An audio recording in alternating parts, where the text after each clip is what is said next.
Good afternoon, I'm Brian Reagan. This is Tyler Kelly. And we welcome you to our midday meditation. Today we're in Luke 6:46 through 49. Tyler?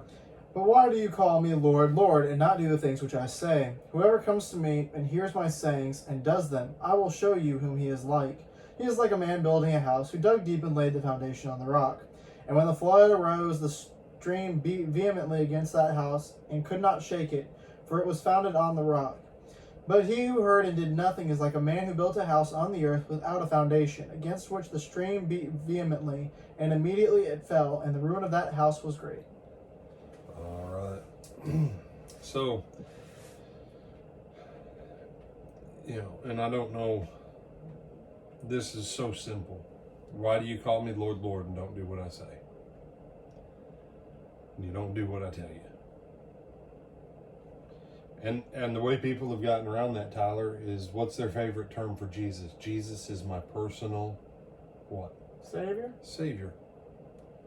I've got a personal relationship with Jesus because he's my Savior. Almost never does anyone go, I have a personal relationship with Jesus, he's my Lord.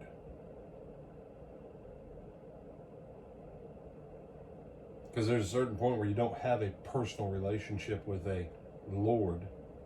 You say, but Jesus says we're his friends.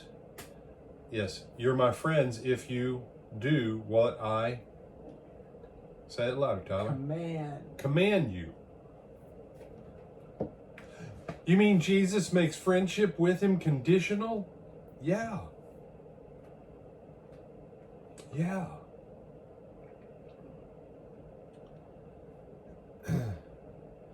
And this thing about calling Jesus Lord,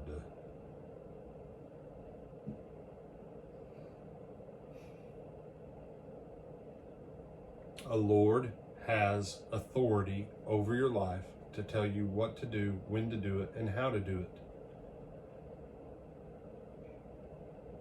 And you say, man, you lost a lot of people there. That's why a lot of people are lost. That's right. Here's the other side, though, of lordship. Because of what one has to give up in order to be in service to a Lord has the obligation to make sure that their servants have everything they need. It's that simple. Whereas a Savior gets you out of your jam. But a Savior doesn't really have authority over your life. And that's why people like Jesus as a Savior more. Because if I can just run to him every time I make a mess of something, and it's all right, I'll make it all okay.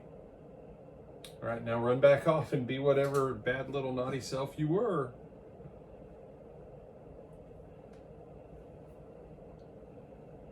That's part of the Jesus as Santa Claus model almost. Be good 2 months out of the year, and then the rest of the year, oh well.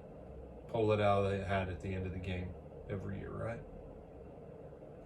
Whereas Jesus as Lord, a Lord still cleans up after you.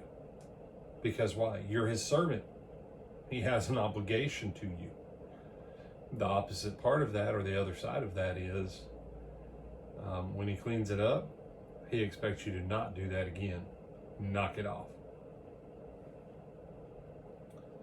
And do you have some thoughts on this, brother? No, sir. You have no thoughts at all on this? Well, I mean, I have thoughts. Well, share one in under a minute and 48 seconds. Okay. Tick, tick, tick. All right. Well, I think it was something that you mentioned on Sunday. Both of these people in 46 through 48 build the same house, and they had the same floods, and they have the same everything else. Just one chooses, like you said, to pick a foundation that's steady enough and will support the house that he's building, and the other one just puts his house wherever. And when you put your stuff, whether it's your faith or whatever else, just wherever, you've got a chance that it's all going to come crashing down because you didn't put your faith or whatever it is in the right thing in the first place. And how do we know it's faith? Verse 46. Because we do what he tells us. Mm-hmm. Oh, I have great faith in God. Then how come you don't do anything He says? Mm-hmm. Yeah, you're not building on the rock. You know, shifty. So with that, I'm Brian Reagan. This is Tyler Kelly.